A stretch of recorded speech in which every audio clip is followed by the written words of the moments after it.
Como transformar um slice de bytes em uma string utilizando o encode UTF-8. Recentemente eu fiz um vídeo aqui no canal explicando o que é uma string, como é que ela funciona de fato por debaixo dos panos. Se por acaso você não viu esse vídeo, eu vou deixar ele linkado aqui no card. No final dele eu perguntei se vocês gostariam que eu fizesse um vídeo explicando como criar um algoritmo para fazer de fato um encode de uma string em UTF-8. Muita gente me pediu para fazer esse vídeo e é por isso que eu tô fazendo. E como esse vídeo é bem técnico, é possível que o engajamento dele seja meio baixo, gente. Então se vocês puderem, por favor, deixar o like, se inscrever no canal, deixar algum comentário, vai me ajudar demais. Mas bom, vamos lá para a implementação. Só que antes, só um disclaimer. O algoritmo que eu vou implementar ele vai ser bem básico, para a gente conseguir entender direitinho como funciona o padrão UTF-8. Tem formas muito mais eficazes de você fazer esse algoritmo, algumas até branchless. Só que a ideia aqui não é fazer o algoritmo mais rápido do mundo para fazer esse encoding. É fazer um algoritmo que funciona, que passa em todos os testes e que a gente consiga olhar para ele e entender como o padrão funciona. Dito isso, eu acho que esse é um caso muito legal da gente usar TDD. Eu já fiz um vídeo aqui no canal falando sobre testes também, eu vou deixar ele linkado aqui. Mas lá naquele vídeo eu falei basicamente que TDD ele é muito bom nos casos que você sabe qual que é a sua interface, qual que é o seu input e qual que é o output esperado. E é exatamente o que está acontecendo aqui. Então acho que é um excelente uso de caso para TDD. Só que ao invés de criar os testes do zero, até porque muito provavelmente teriam alguns edge cases que eu não conseguiria colocar nos meus testes, eu vou copiar os testes da standard.lib de Go do pacote UTF-8 e vou importar para cá. Até porque isso vai ser uma excelente validação. Se o meu código conseguir passar em todos os testes da standard.lib de Go, é muito provável que ele seja um código bem parrudo, beleza? Bom, então vamos começar. Primeiro eu já copiei os testes aqui, eu já fiz até algumas alterações nele, porque o nosso código não vai ser 100% igual ao da standard.lib de Go, mas esse teste ele é muito interessante, por quê? Porque, por exemplo, ele testa algumas sequências inválidas de bytes aqui, e vai ser muito interessante verificar se o nosso código vai pegar esses edge cases, mas também se a gente for lá embaixo, a gente vai ver que ele faz alguns testes de strings válidas, o que é muito bom a gente testar. Você vai ver que tem algumas strings com bastante caracteres especiais aqui, e é muito bom a gente ver como que a nossa implementação vai se comportar num caso complexo como esse. Mas enfim, como todo bom e velho TDD, a primeira coisa que a gente faz é rodar o teste e ver que ele está falhando. Nesse caso eu ainda nem criei a função, então é óbvio que ele vai falhar. Antes de mais nada,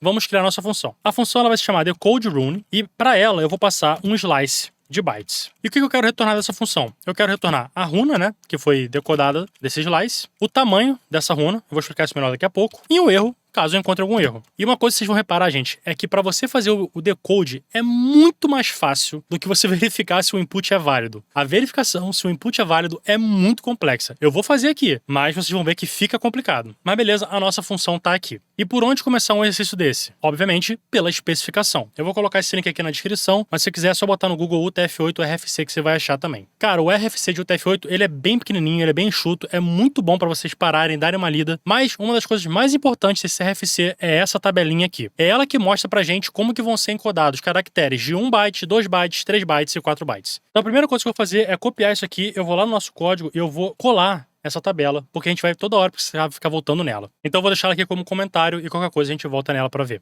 Bom, mas chega de falar, vamos começar a desenvolver. Primeira coisa, a gente sempre começa trabalhando com o primeiro byte do nosso input. Por quê? Por causa disso aqui. É ele que vai dizer qual que é o comprimento do caractere. Então, eu já vou salvar ele aqui como B0 e vou dizer que ele é o índice 0 do nosso input. Só que eu já vejo um problema. E se o nosso input não tiver nenhum caractere, ele for um input vazio? A gente tem que validar isso antes, porque senão isso aqui é um pânico, certo? Então, já é a nossa primeira validação que a gente pode fazer, que é se o nosso input ele tiver tamanho 0, a length dele for 0, a gente já retorna aqui. Então eu vou colocar tudo 0 e vou criar um erro novo e vou chamar de empty slice, por exemplo. Empty input, acho que é melhor.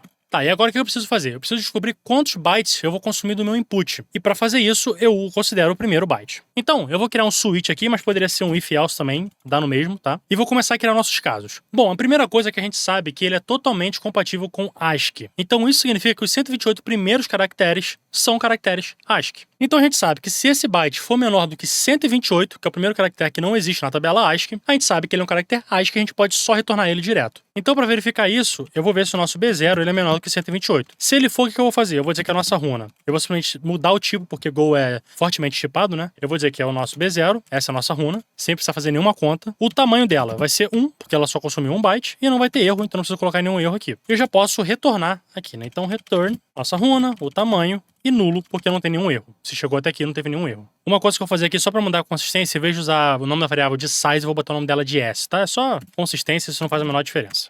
Beleza, agora o nosso código vai compilar, e é claro que os testes não vão passar, mas vamos rodar nossos testes só para ver o que vai acontecer.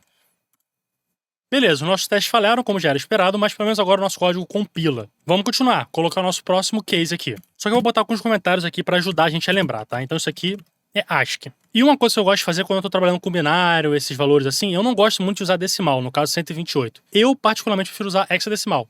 Dá no mesmo, é só uma preferência. E 128 em hexadecimal é 80, então eu vou simplesmente colocar esse valor aqui em hexadecimal por preferência pessoal, tá? Mas agora, vamos para o nosso segundo caso. O nosso segundo caso, vou botar aqui true, só para a gente poder ter alguma coisa ali, é quando o nosso caractere ele tem 2 bytes. Eu vou colocar aqui 2 byte character. Aí vamos voltar naquela tabelinha e a gente vai ver que o padrão esperado é esse aqui. O primeiro byte ele tem que começar com os bits 1, 1, 0 obrigatoriamente, isso é o que o padrão exige pra gente, e todos os outros bits já fazem parte da runa. E o segundo bit ele tem que começar com 1, 0 e os outros bits já fazem parte da runa. Então, que lógica que eu posso fazer para descobrir se o meu byte ele segue esse padrão? Ele começa com 1, 1, 0. Bom, para fazer isso a gente vai nas nossas famigeradas bitwise operations. E para esse algoritmo específico a gente vai usar bitwise AND, bitwise OR e left shift. Então é bom a gente começar a entender como é que esses algoritmos funcionam, beleza? Então primeiro, o que é um bitwise AND? Eu vou colocar dois números aqui que dão todas as possibilidades pra gente, que vai ser o bitwise AND de 1 com 1, 1 com 0, 0 com 1 e 0 com 0. O nosso bitwise AND ele nada mais é do que praticamente igual um booleano. Ele vai retornar true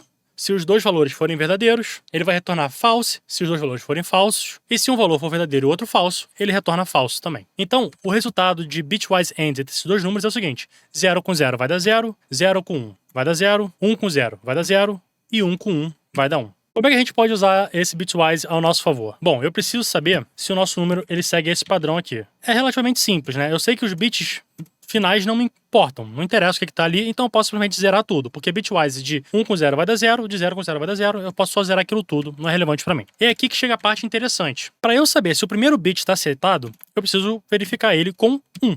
Certo? Porque 1 com 1 é a única possibilidade de dar 1. Mesma coisa para o segundo bit, que ele tem que ser 1 também, mas e o terceiro bit? Eu preciso colocar 1 também, porque eu preciso saber que ele não está acertado. E a única forma disso aqui dar 0 é se o segundo número que a gente está comparando for 1 naquele bit, porque 0 com 1 vai dar 0. E se eu colocasse 0 aqui, não iria funcionar. Porque se aqui em cima fosse 1 com 0, o nosso resultado seria 0. E a gente não teria como verificar se o input está válido ou não. Tá, e qual que é o resultado que eu quero disso? Bom, eu quero esse resultado aqui. 1, 1, 0, 0, 0, 0, 0. Ou seja, se uma operação de bitwise AND entre o meu número e esse número aqui der esse resultado, a gente sabe que ele é um caractere de 2 bytes. Vamos voltar aqui para nossa tabelinha para ficar fácil da gente entender. Quando o primeiro byte da nossa sequência seguir esse padrão, começar com 1, 1, 0, ele é obrigatoriamente um caractere de 2 bytes. Quando ele começar com 1, 1, 1, 0, 3 bytes, e 1, 1, 1, 1, 0, 4 bytes. Então é isso que eu estou verificando aqui. Eu estou verificando que o nosso byte, o nosso primeiro byte, começa exatamente nesse padrão 1, 1, 0. De novo, eu gosto muito de usar valores em hexadecimal para esse tipo de algoritmo. E tem uma ferramenta online que ajuda demais, que é essa daqui. Eu vou colocar o link também na descrição, beleza? Mas basicamente eu quero converter de binário para hexadecimal. E o nosso número de comparação é 1, 1, 1, depois tudo 0. Então vai ser 1, 1, 1. 1, 2, 3, 4, 5 zeros. Então a gente vai comparar com o E0 em hexadecimal. Então, eu vou fazer o seguinte. Nosso primeiro bit 0, fazendo um bitwise AND com 0x é 0, ele tem que ser igual a esse número aqui, tá? Que a gente fez naquela nossa lógica. Se eu copiar ele e colocar aqui, a gente vai ver que em hexadecimal ele é o C0. Então, eu vou botar aqui que ele tem que ser igual a 0x C0. Nesse caso, a gente sabe que ele é um caractere de 2 bytes. E aqui as próximas comparações são bem simples, na verdade, para fazer de caractere de 3 bytes e também de caractere de 4 bytes. A lógica é exatamente a mesma, só que em vez de ser 1, 1, 0, vai ser 1, 1, 1, 0 e depois 1, 1, 1, 1, 0. Mas só para vocês entenderem, eu vou fazer de novo com um caractere de 3 bytes e o de 4 bytes eu vou só colocar ali porque já vai ficar mais fácil de visualizar. Para eu ver se o nosso byte está seguindo esse padrão aqui, eu tenho que comparar ele com o seguinte número. E o nosso resultado esperado é justamente 1, 1, 1, 0, 0, 0, 0, 0. É a mesma coisa que a gente fez com o caractere de 2 bytes. Então vamos lá. O que é esse número aqui em hexadecimal? Vou copiar ele para cá. Ele é o F0. E aqui no nosso segundo case, ao invés de fazer um bitwise AND com E0, eu vou fazer um bitwise AND com F0. E o resultado que a gente quer dessa vez é esse número aqui, que em hexadecimal é o E0. Então vamos novamente lá no nosso case. Eu vou trocar aquele C ali por E. E agora o 4, vocês já pegaram a ideia, né? E é agora que começa a ficar divertido, que a gente vai fazer bastante bitwise operation. Primeira coisa que eu posso fazer é que se ele cair aqui, o size da nossa runa é 2, né? Se ele cair aqui, o size é 3. E se ele cair aqui, o size é 4. Mas agora eu preciso saber qual que é realmente a runa. Aí, para você saber isso, você vai ter que ir lá no padrão do UTF-8, lá no RFC, para entender como é que funciona. mas eu já vou te contar aqui para te poupar esse trabalho. Basicamente, você vai juntar todos esses bits aqui que estão como X na tabela e você vai descartar completamente os bits mais importantes, que foram os que a gente usou para saber o tamanho do nosso caractere. Porque eles não fazem parte do caractere em si, eles são apenas para dizer pra gente como o caractere foi encodado. Então, é basicamente, joga fora esses 3 bits aqui, joga fora esses 2 bits aqui e junta esses X com esse X. E a mesma coisa para todos os outros. De novo, a gente vai precisar usar bitwise operations. E como é que a gente pode fazer isso? Vamos lá. Primeiro, eu vou querer descartar os 3 primeiros caracteres aqui, os 4 primeiros caracteres aqui e os 5 primeiros caracteres aqui. Para fazer isso, de novo, a gente vai usar o bitwise end, igual a gente já tinha usado antes. Então, no exemplo de um caractere de 2 bytes, a gente vai ter que fazer um bitwise end com esse número aqui, ó. Por quê? Bom, a gente vai estar obrigatoriamente transformando os 3 primeiros bits em 0 e a gente vai estar preservando todos esses bits aqui que fazem parte da runa. E como a gente já sabe, 1 com 0 vai dar 0 e 1 com 1 vai dar 1. Então esses caracteres aqui vão se manter. Só que uma coisa é importante a gente saber. Quando a gente está falando de 1 byte, ele é desse tamanho aqui. 8 bits em memória. Uma runa, elas são 32 bits em memória. E uma runa é capaz de guardar qualquer caractere Unicode, beleza? Então, o nosso resultado são 32 bits ou 4 bytes. E eu já vou explicar melhor por que eu disse isso, mas vamos primeiro passar isso aqui para o nosso código. Bom, eu vou dizer primeiro que a nossa runa ela é igual a run B0, ou seja, estou transformando o nosso tipo byte num tipo runa de novo porque Go é fortemente tipado. E eu vou fazer basicamente aquilo lá que eu falei lá em cima. É fazer um AND com esse número aqui. De novo, vou naquela nossa ferramentinha e colocando esse número, a gente vai ver que o resultado é 1F. Então, eu já sei que eu tenho que fazer AND operation com 0x1F. Só que não acabou aí, porque agora a gente vai ter que agrupar isso com o nosso próximo byte. Então agora vamos de novo focar naquilo do tamanho da memória da runa. Uma runa, ela funciona assim, ó. 1, 2, 3, 4, 5, 6, 7, 8. Vou acelerar o vídeo. Ela é isso. São 4 bytes. Isso é uma runa. Ela ocupa 32 bits na memória. E no momento que a gente converte um byte para uma runa, que foi exatamente o que eu fiz aqui, convertir esse byte para uma runa, o que o Go faz? Ele cria uma runa que todos os primeiros bits estão zerados. Isso aqui vai fazer diferença se o seu computador é Little Endian ou Big Endian, porque aí vai depender se ele vai estar lendo os bits da esquerda para a direita ou da direita para a esquerda. Mas no nosso caso é relevante, porque isso é só bem lá no CPU. Vou fazer da esquerda para a direita que a gente está mais acostumado, tá? Os bits mais relevantes, eles vão estar zerados por padrão, é isso que o Go vai fazer para você. E qualquer outra linguagem, na verdade, fortemente chipada, ele vai fazer exatamente isso. E lá os bits menos relevantes da runa, os últimos bits da runa, eles vão ser exatamente os bits que eram o seu byte. Só que tem um porém. A gente precisa juntar esses outros bits aqui também, ó. Esses outros bits, eles têm que entrar na runa. Então, o que eu preciso fazer? Eu sei que, obrigatoriamente, por causa do nosso end, esses 3 primeiros bits aqui, eles são zerados. Então, eles são meio que irrelevantes pra gente. E eu também sei que eu preciso dar espaço para 1, 2, 3, 4, 5, 6 bits do nosso segundo byte. E aqui na nossa tabela, ele está dizendo que esses bits, eles vêm depois desses bits. Eles seguem essa sequência. Então, eu preciso, de alguma forma, passar aqueles bits para a esquerda. Ou seja, eu preciso dar espaço para 6 bits ali. Como é que eu faço isso? Left shift. Bitwise left shift. Ou seja, eu vou empurrar todos esses bits aqui, que a gente sabe que os 3 primeiros são 0, né? Todos esses bits 6 vezes para a esquerda. E quando a gente faz isso, onde sobrou um espaço, o hardware transforma aquilo no bit 0. Então vamos lá, por partes. Vou fazer o left shift 6 vezes. O que o computador vai fazer pra gente? Primeiro left shift, ele vai fazer isso. Aí agora os 3 zeros ali vêm para cá, então um veio para cá, o outro veio para cá e o outro veio para cá. E agora todos aqueles X vão ficar aqui, 1, 2, 3, 4, 5, e o último vai ser um 0. Isso aqui é um left shift de 1. Aí agora eu preciso fazer isso de novo, porque vou fazer um left shift de 6 casas. Vai acontecer exatamente a mesma coisa, tá? Esse 0 aqui vai virar um X, esse X aqui vai virar um 0. Vocês estão vendo que eu estou andando com o X para lá? Então aqui foi 1, 2, eu vou acelerar o vídeo de novo, e esse é o nosso resultado. Quando a gente fizer o left shift de 6 casas, a gente vai estar com essa runa aqui na memória. Então, esse é o primeiro passo. De novo, vamos colocar isso aqui em código, para ficar mais fácil da gente visualizar. Eu vou colocar isso aqui entre parênteses, só por precaução mesmo, acho que nem precisava, mas enfim. Eu vou fazer um left shift de 6 casas. Estamos progredindo. Só que agora a gente abriu espaço para esses bits aqui, mas a gente ainda não colocou eles na nossa runa. O que eu tenho na memória? Eu tenho a nossa runa, e eu tenho um byte que nada disso aqui é usado, porque o byte só tem 8 bits, e eu sei que ele tá exatamente assim, ó, 1, 0, e depois os 6 bits relevantes pra gente. Então é 1, 2, 3, 4, 5, 6. Então, primeiro, o que eu preciso fazer é me livrar desses 2 bits, ou seja, transformar eles em 0 e puxar esses bits relevantes lá para nossa runa. Eu vou dar um espacinho aqui para ficar mais fácil a gente visualizar. A parte de transformar ele em 0, eu acho que já tá bem fácil a gente visualizar. Como é que a gente vai fazer isso? Bitwise end com esse número aqui, certo? E de novo na nossa ferramenta, esse número é 3F. Vamos de novo no nosso código, que eu acho que vai ficar mais fácil de visualizar. Lembrando que agora a gente está fazendo isso no nosso segundo byte do nosso input. Então eu vou fazer isso no B1 e eu estou fazendo bitwise AND com 0x3f. E agora eu preciso de alguma forma enfiar esses bits do resultado aqui nessa runa. Como é que a gente vai fazer isso? Com mais uma bitwise operation, que se chama bitwise OR. Então, voltando aqui para cima, o nosso resultado dessa operação, deixa eu até pular mais uma linha aqui, vai ser esse aqui. A gente vai terminar com esse resultado. 0, 0, certo? E os bits importantes.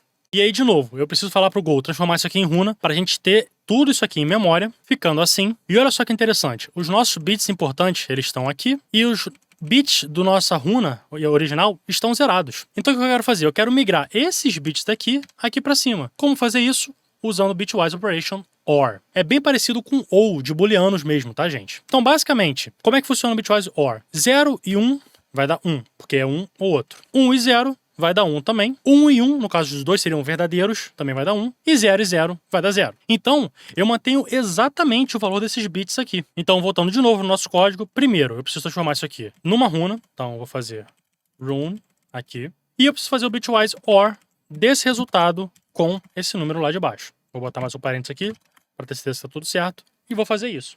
Só que tem um pequeno detalhe que eu reparei aqui. Eu estou indexando o número 2 do nosso input. Só que se ele não tiver o número 2, se ele for inválido, isso aqui vai ser um pânico. Então, a primeira coisa que eu tenho que fazer é, se a length do nosso input, né, len b, for menor do que 2, eu preciso de pelo menos 2 caracteres, eu retorno um erro. Então eu vou retornar 0, 0, e pode ser, sei lá, errors.new.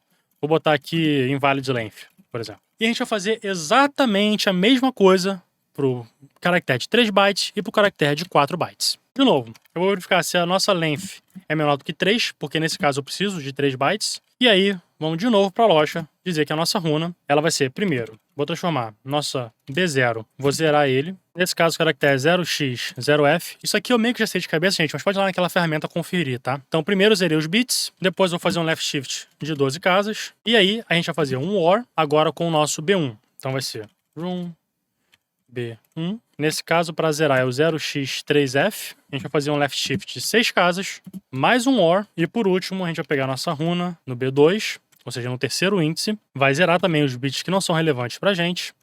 E esse é o nosso resultado. E agora a gente vai fazer exatamente a mesma coisa para um caractere de 4 bytes. Então eu vou copiar aqui só para agilizar. Só que nesse caso a gente vai fazer primeiro um left shift de 18 casas, depois um de 12. Eu preciso colocar entre parênteses. Eu não sei se faz diferença, mas é sempre bom confirmar, né? Então vou colocar entre parênteses também aqui. Depois a gente vai fazer mais um left shift, nesse caso aqui de 6 casas. E por último a gente vai pegar a nossa runa no índice 4 e zerar ela também. A única coisa que a gente não pode esquecer é que quando o nosso primeiro byte indica 4 caracteres, o nosso byte de máscara não é esse. Se eu não me engano, ele é o 07.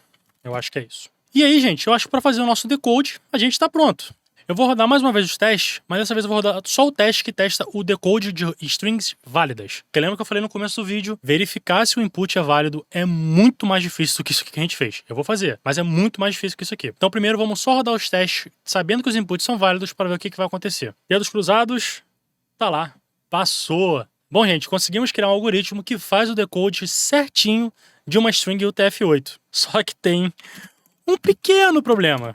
Os testes de input inválido não estão sendo verificados. Tem muita coisa que a gente precisa fazer ainda para esse nosso algoritmo ficar 100%. Primeira coisa que eu vejo aqui é o seguinte. Eu não estou tratando o caso default, que nenhum dos nossos casos foi atendido. Então, eu acho que a primeira coisa que a gente pode fazer é isso, né? Se não caiu em nenhum dos casos previstos anteriormente, ou seja, se não caiu em nenhum dos casos dessa tabela, a gente sabe que está errado. Então a gente já pode retornar aqui no caso padrão, 00, errors.new, eu vou botar invalid UTF-8.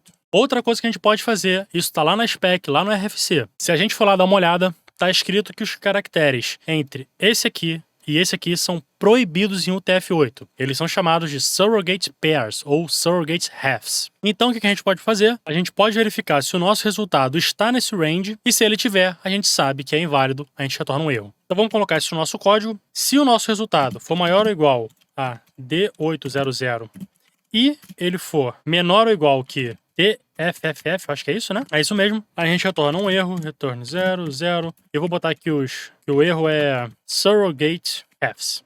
Tem mais uma coisa da spec do TF8 que a gente não tá verificando, que são os bytes de continuação. Se a gente voltar de novo naquela nossa tabelinha, eu falei que a gente ia ficar toda hora olhando para ela, os bytes de continuação, eles começam sempre com 1 e 0. E você pode ver que nenhum outro byte começa com 1 e 0. Então a gente sabe que, obrigatoriamente, se a gente tem um byte que começa com 1 e 0, ele é um byte de continuação. Então, por exemplo, se o nosso input fosse um caractere de 2 bytes e o nosso segundo byte fosse, por exemplo, 1, ou então 0, 1, a gente sabe que ele não é um byte de continuação. Então o nosso encoding está errado. E isso é mais uma coisa que a gente pode verificar. Vamos primeiro no caso de ASCII. Se a length do nosso input for maior do que 1 e o próximo byte for um byte de continuação, ou seja, se o nosso B1 bitwise end 0xC0 for igual a 0x80, a gente sabe que o nosso input está inválido. Eu posso botar aqui para retornar, sei lá, errors invalid length, por exemplo. Então, só para explicar isso aqui, o que é 0xC0? Ele é um 1 seguido por vários zeros. Então, 1, 2, 3, 4, 5, 6. Isso é 0xC0. E o que é 0x80? Ele é 1 seguido por vários zeros. Então, o que a gente está fazendo aqui? Se o próximo byte começar com 1, 0, qual que vai ser o resultado desse bitwise end aqui? 1 com 1, 1, 1 com 0, 0. E depois todos os outros bits são zerados, né? Então, se esse resultado aqui de bitwise end der esse número, a gente sabe que o próximo byte no nosso input é um byte de continuação, mas a gente não tem mais nenhum byte para ler, porque o nosso input está em ASCII. Então, a gente sabe que o nosso input está inválido. E eu vou fazer a mesma coisa para os caracteres de 2 bytes, 3 bytes e 4 bytes. Então, o caractere de 2 bytes... Olha aqui, eu fiz exatamente a mesma comparação. Ó. É exatamente a mesma comparação. A diferença é que, em vez de fazer no byte no índice 1, eu estou fazendo no byte do índice 2. Vou fazer a mesma coisa para o caractere de 3 bytes e, por último, para o caractere de 4 bytes. A gente já mudou bastante coisa. Eu acho que a gente pode rodar os testes de novo para ver o que está acontecendo. Ainda tem muito teste falhando, mas não são todos. Agora, só a partir do índice 19 que estão falhando. Então, vamos continuar verificando o que está faltando no nosso algoritmo. Uma coisa que a gente está fazendo, se a gente pegar, por exemplo, o caractere de 2 bytes aqui, a gente não está verificando se o nosso B1, ou seja, o nosso segundo byte, ele é um byte de continuação. Isso é uma coisa que eu tenho que verificar. Então, o que eu vou fazer? Primeiro, eu vou salvar ele numa variável chamada B1. Ele vai ser o índice 1 do nosso input. E, de novo, vou fazer essa mesma checagem aqui para ter certeza que ele é um byte de continuação válido. If B1 e 0xC0. Nesse caso, eu quero saber se ele é diferente igual, ou seja, se ele é um byte de continuação inválido de 0x80. Se ele for, a gente retorna um erro. Return 0, 0, errors.new, invalid continuation byte. E aqui, ao invés de indexar ele de novo, eu posso só usar a variável. E eu vou fazer de novo a mesma coisa para todos os outros caracteres. Vamos lá. Vou copiar isso aqui, colar aqui no caractere de 3 bytes. Só que nesse caso eu também preciso do B2. Então, B2. E aqui nesse caso, se B1 não for um byte de continuação válido, ou se B2 não for um byte de continuação válido, mesma coisa, tá, gente? Vou fazer um bitwise end com 0xC0, diferente ou igual de 0x80, e eu vou retornar um invalid continuation byte. Aqui eu também posso usar as variáveis, ao invés de indexar de novo, e a mesma coisa para o byte de 4 caracteres. E agora vamos rodar de novo os nossos testes para ver se a gente finalmente chegou lá. E a resposta é que não. A gente ainda não tá 100%, mas agora só tem 2 testes falhando. Gente, eu demorei muito tempo para entender o problema desses 2 testes. Muito tempo. Mas eu consegui descobrir qual era o problema e como consertar. E não são os testes que estão errados não, tá? É realmente o algoritmo. Bom, para a gente entender o que está acontecendo naqueles testes, a gente precisa entender o que é overlong. Em UTF-8, existe uma regra que você tem sempre que encodar os caracteres usando a menor quantidade de bytes possíveis. Vamos pegar, por exemplo, o caractere A, maiúsculo. Caractere A maiúsculo. Ele em decimal é 65. Lá na ASCII table, a gente sabe que ele é 65. E em binário ele é representado assim. Ou seja, ele cabe dentro de um byte só. Só que eu também posso encodar ele usando 2 bytes e um TF-8. Por exemplo, o primeiro byte seria 110 para seguir o padrão, seguido por 4 zeros, 1, 2, 3, 4 e 1 bit. E o nosso segundo byte começaria com 1 zero, de novo para seguir o padrão, seguido por 5 zero, 1, 2, 3, 4, 5 e 1 bit 1. Se a gente fizer toda aquela lógica de left shift, bitwise end, bitwise or, qual que vai ser o nosso resultado? Primeiro a gente vai zerar esses bits aqui e manter o bit relevante. Mesma coisa no segundo, ele vai ficar 0, 0, mantendo os bits relevantes, que é só 1. E aí, voltando de novo lá para nossa runa, primeiro a gente vai fazer um left shift desse número aqui, em 6 casas, ou seja, ele vai ficar assim. Eu empurrei tudo 6 casas para frente. E depois eu vou fazer um OR desse resultado com o resultado do nosso segundo byte, que é exatamente isso aqui. E se a gente fizer um OR entre esses dois, de novo, é um ou outro. Então vai ficar 0, 1, 0, 0, 0, 1. E olha só o que é esse número. Ele é o nosso code point A maiúsculo. Ele é o número 65. E o TF8, isso é proibido. O nome disso é overlong encoding. É quando você está fazendo um encode usando mais bytes do que o necessário. É mais ou menos um UTF-8 válido, mas ele é overlong. Cara, eu demorei muito tempo para conseguir consertar esse algoritmo até isso aqui passar, mas eu descobri a solução. O mais fácil é o ASCII, porque não tem como verificar nada. Se ele é um byte só, ele é um byte só, não tem o que fazer. Mas o caso de 2 bytes também é bem simples. O que a gente pode fazer é vir aqui e verificar se a nossa runa ela caberia dentro de um ASCII. Se ela coubesse, é porque foi overlong. Qual que é o primeiro número que não cabe dentro de um ASCII? É o 128. Então a gente pode fazer essa verificação. If R menor que 128, de novo, eu gosto de usar hexadecimal, então seria 0x80, a gente vai retornar um erro, e o erro nesse caso pode ser de overlong. Mas agora vamos para os caracteres de 3 bytes e 4 bytes, que é aí que a brincadeira começa a ficar divertida. Primeiro vamos verificar o primeiro bit. A gente quer saber primeiro se ele é o menor bit possível para um caractere de 3 bytes. Se a gente voltar de novo lá na nossa tabelinha, ele seria esse aqui, que vai ser 110, seguido por todos os zeros. Ou seja, 3 uns e 5 zeros. Isso em hexadecimal é E0. Então, vamos lá de novo. Deixa eu botar se if P0 igual a E0. And, agora a gente vai ter que verificar o segundo byte do nosso número. O B1 a gente quer verificar se ele é menor do que 0x-A0. Se ele for, a gente vai retornar 0,0, errors.new overlong. E por que 0x-A0? Se a gente for no Unicode, a gente vai ver que o primeiro caractere que requer 3 bytes para ser encodado em UTF-8 é esse caractere aqui. Mas a gente vai ver que, olha aqui como é que é o encode dele em UTF-8. 0x é 0, 0x é 0 e 0x80. Então, o que aquela checagem está fazendo? Se o nosso segundo byte ele for menor do que esse byte aqui e o nosso primeiro byte ele for igual a esse, significa que o nosso caractere poderia ter sido encodado apenas com 2 bytes ao invés de 3. E é de novo o overlong. E agora, só falta a gente fazer a mesma checagem para caracteres de 4 bytes, que no caso seria essa checagem aqui. Se a gente rodar os nossos testes, vamos ver o que vai acontecer. Falhou.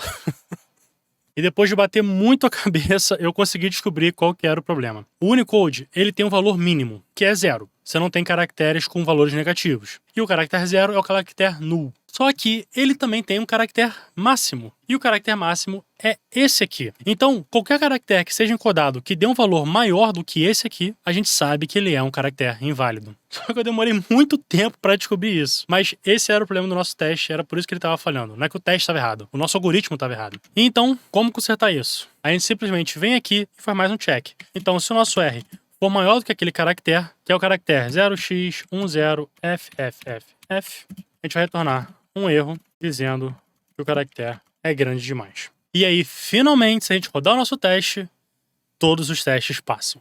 Então, gente, esse é o algoritmo. Eu vou colocar ele lá no meu GitHub. Foi uma luta árdua para conseguir fazer isso aqui funcionar, mas deu certo. Eu espero que tenha dado para vocês entenderem o algoritmo. Eu sei que ele é bem complexo. De novo, se você não entendeu, volta o vídeo, tenta entender de novo. Mas eu espero que você tenha gostado. Se você gostou e assistiu até aqui, não deixa de se inscrever, deixar o seu like, porque esses conteúdos mais técnicos não engajam muito. E só para eu saber que você assistiu até aqui, deixa aqui nos comentários, sei lá, eu assisti até o Too Big, que aí eu vou saber que você vai assistir o vídeo completo. Mas é isso, gente. Por esse vídeo é isso. Muito obrigado por ter me acompanhado até aqui e até o próximo. Tchau, tchau.